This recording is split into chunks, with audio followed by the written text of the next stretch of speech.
Boa noite, pessoas. Vamos lá, nós vamos agora assistir nossa terceira aula. Boa tarde ou bom dia, dependendo do horário que vocês estejam assistindo, né?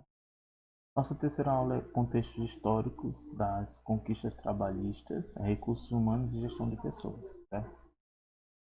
Vamos para o primeiro slide. Psicologia no contexto organizacional.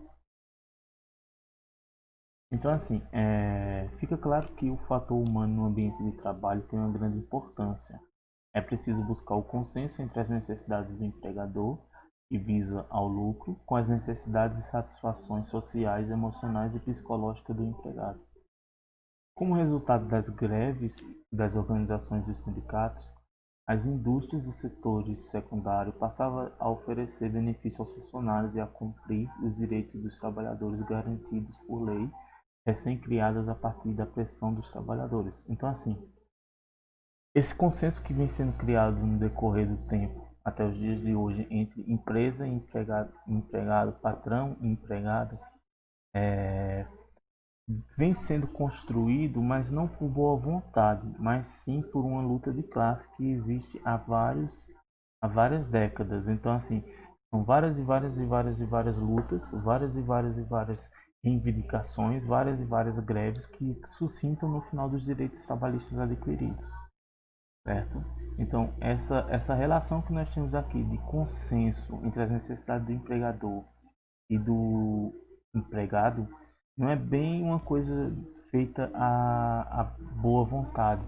Na verdade, é feita à revelia através de muita luta e através de muita briga. E isso daí se deu a partir dos sindicatos, né? As organizações sindicais que fazem com que isso aconteça. Os sindicatos ganham força. Então, assim, é, em 1945, no Brasil, foi criado o MUT, que é Movimento Unificador dos Trabalhadores. Então, o MUT ele surgiu numa necessidade em que o mundo estava numa pós-guerra.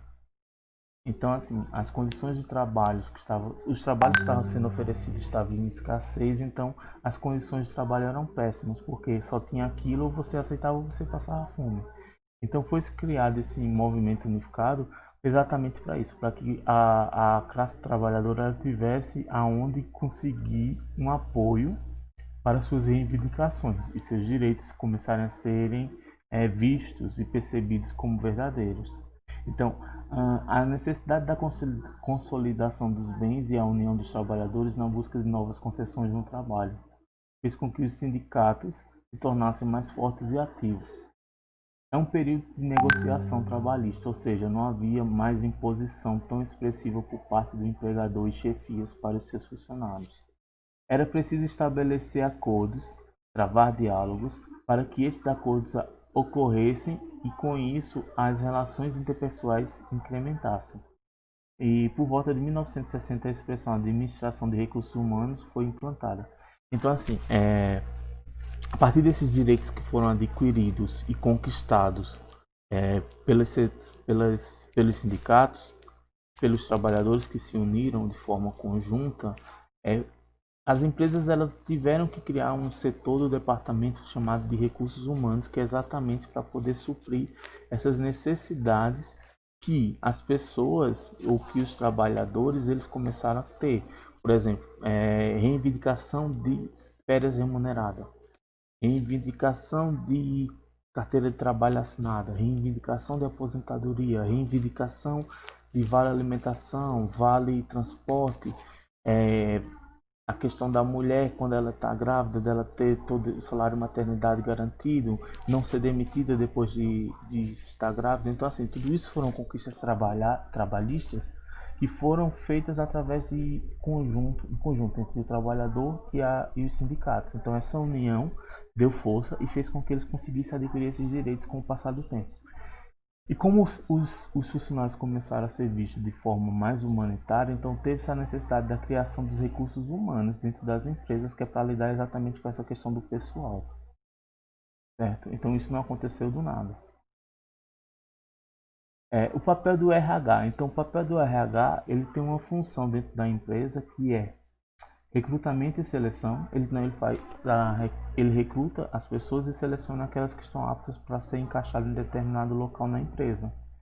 Então, assim, numa empresa grande você não tem, ou pelo menos não deveria ter, e nem nas pequenas também, não deveria ter essa questão de ser parente e conseguir um cargo melhor do que outra pessoa menos qualificada. Então, o RH, teoricamente, ele serve exatamente para isso, para medir o nível de qualificação da pessoa e poder colocar ela naquela vaga que lhe compete. Então, treinamento e desenvolvimento de pessoas. Então, assim, mesmo que você tenha formação em análise clínica ou farmácia, você precisa ter um treinamento quando você entra na empresa para que você comece a cumprir, seguir as regras da empresa, porque cada um vai ter suas regras, cada um vai ter seus objetivos. Então, você tem que ser treinado para isso. Avaliação de desempenho. Então, o RH ele também é responsável por avaliar o desempenho dos funcionários. Então, ele vai avaliar, ver onde é que... E isso não quer dizer que ele vai demitir de imediato aquele que não tiver conseguido um bom desempenho. Mas, na verdade, ele vai tentar ver uma forma de melhorar esse desempenho do funcionário em conjunto. Remuneração ou cargos e salários. Então, ele faz uma relação de quanto deveria receber determinado cargo dentro da empresa. Então, por exemplo, o gerente ele recebe mais do que por exemplo, o vendedor de sapato. Mas por que ele recebe mais? Porque ele tem atribuições a mais, então ele tem responsabilidades a mais.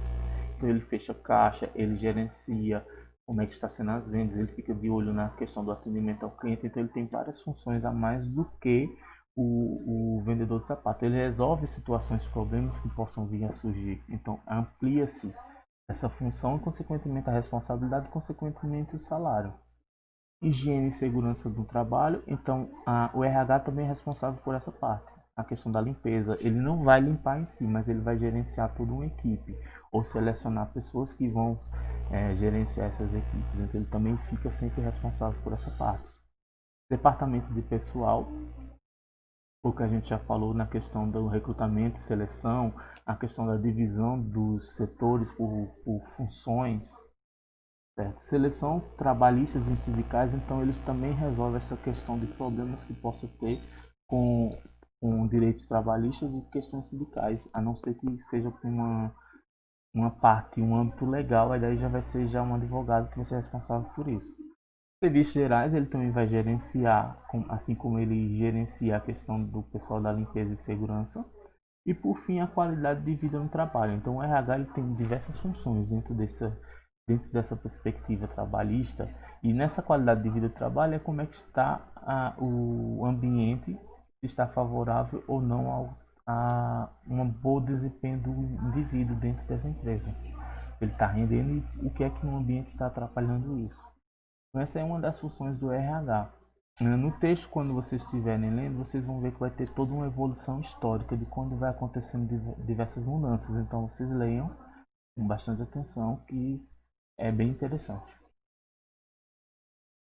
Quem foi responsável pelas melhorias nas condições de trabalho das empresas? Então, assim, como eu falei anteriormente, logo nos primeiros slides, os responsáveis por isso foram os movimentos sindicais. E através dessa luta conseguimos obter essas melhorias na relação entre empresário e funcionário. E todas têm em comum a melhoria na qualidade de trabalho dentro do âmbito profissional. Então, assim, isso não foi uma coisa, como eu disse anteriormente, essas melhorias não aconteceu do nada, não foi de boa vontade, mas foi de muita pressão em cima para essas melhorias. Então, por exemplo, antes você tinha uma jornada de trabalho de 16 horas seguidas. Hoje nós temos de 8 com intervalo de 1 hora entre um turno e outro. Então, antes se pegava seguidamente. Antes crianças trabalhavam. Então, crianças elas eram vistas como um adulto pequeno. Então, elas tinham as mesmas funções que um adulto tem, só que com menos rigidez, por assim dizer, mas elas têm que trabalhar também. Então, esses direitos trabalhistas que vão adquirindo, a gente vai revendo essa formulação da sociedade, essa construção que se dá. Qual o papel dos indivíduos na organização? Então, assim, dentro dessa organização, cada um vai exercer um determinado papel e uma função que vai fazer com que a empresa ela funcione de forma organizada e plena. Por exemplo, um vendedor, ele não tem e não deve assumir o papel de um caixa, por exemplo. porque são pessoas que são treinadas para funções diferentes dentro da empresa. E quem é responsável por isso, ao selecionar, é o recursos humanos, que na verdade a gente não usa mais esse termo. A gente vai ver agora que mudou-se essa questão dessa termologia, mas a função praticamente é a mesma, só que tem uma visão mais ampliada e mais humanitária. Na área de recursos humanos, chamamos de perfil do cargo. Ao selecionar um profissional com um determinado perfil, avalia-se se detém conhecimento sobre o que se pretende executar na empresa.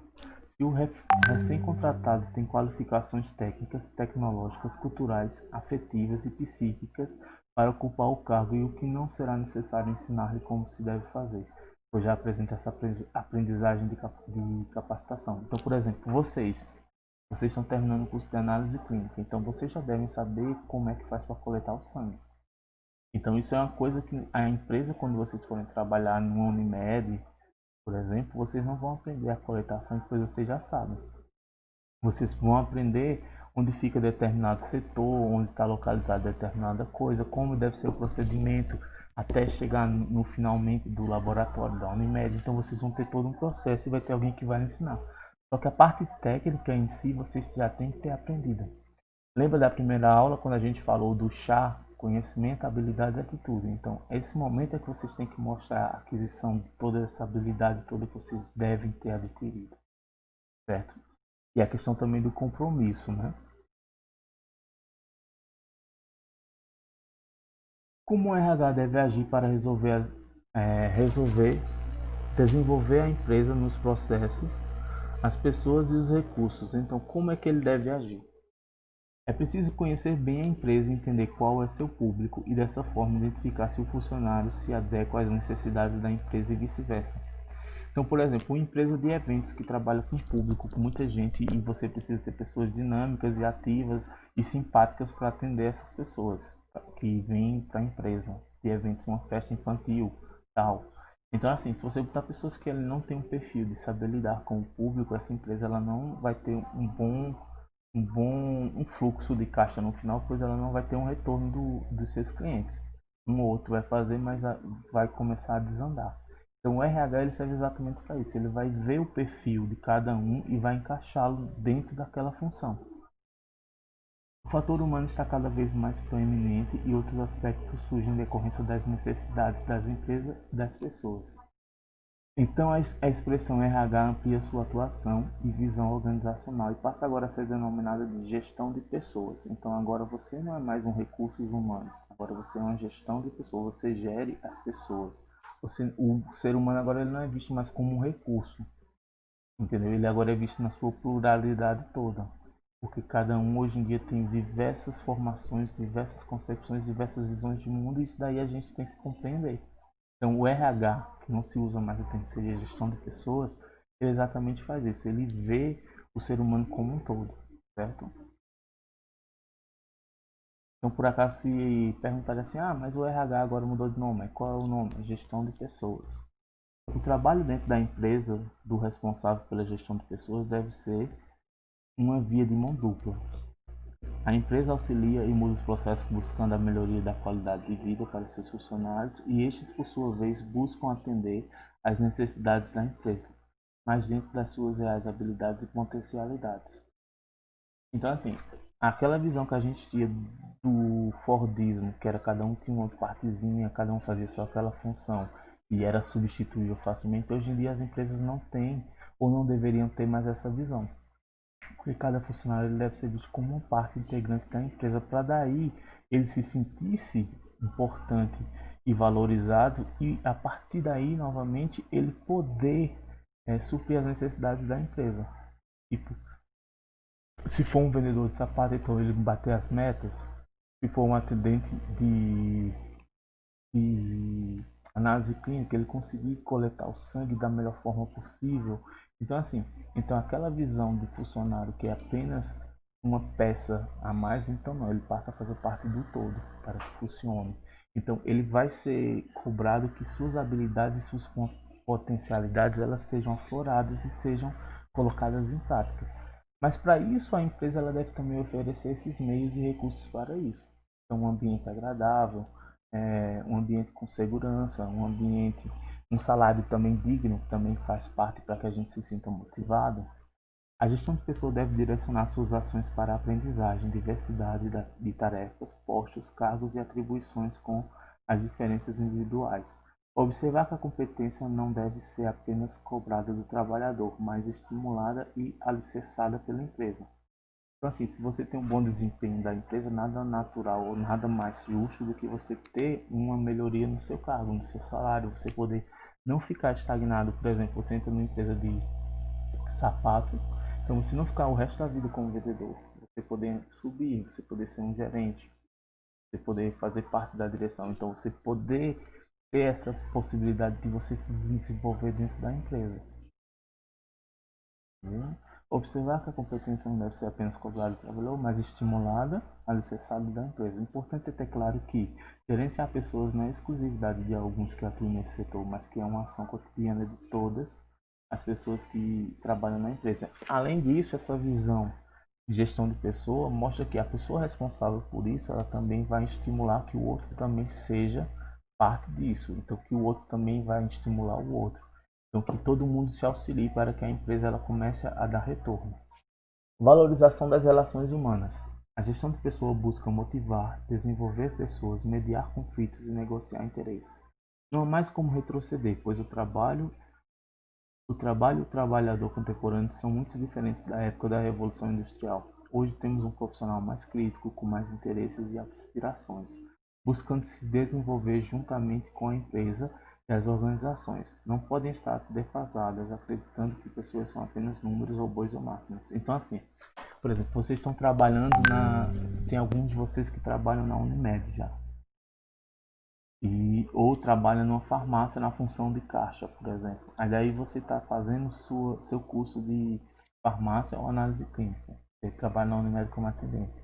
E lá você está se formando num curso profissionalizante. E lá você quer ser valorizado. Muitas vezes você não quer deixar aquela empresa, mas você quer avançar de cargo.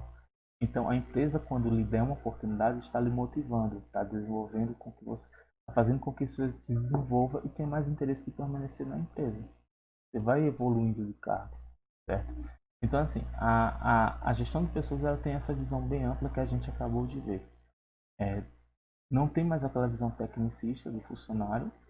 O funcionário é visto como um todo, com suas funções, suas atribuições, e também tem a questão do lado psicológico, né, que influencia bastante na, nessa produção